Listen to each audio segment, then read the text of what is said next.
नांदेड हैदराबाद राज्य महामार्गावरील कहाळा खुर्दा येथील निळकंठ नागोराव पाटील कल्याणकर यांनी पारंपरिक पद्धतीने बैलाच्या साहाय्याने लाकडी खणा फिरवून उसाचा रस पौष्टिक देत असल्यामुळे अल्पावधीतच रस पिणाऱ्यांच्या शौकीनांची वर्दळ बघायला मिळते।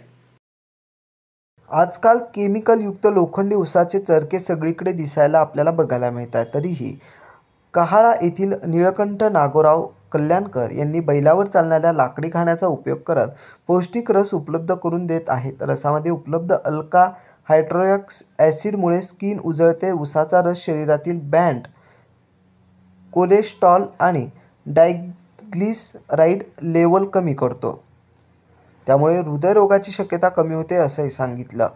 उसाचा ताजा रस कावीळ रोगासाठी अत्यंत उपयोगी ठरतो। कावीळ दूर होतो। उसाचा ताजा रस लहान मुलांपासून ते वयोवृद्धांपर्यंत कुणी घेऊ शकतं, त्यामुळे कहाळा येथील लाकडी खाण्यापासून उसाचा रस मिळत असल्यानं रस पिणाऱ्यांची संख्या वाढताना बघायला मिळते। Gangadhar Thawale, AN news, Naigaon, Nanded.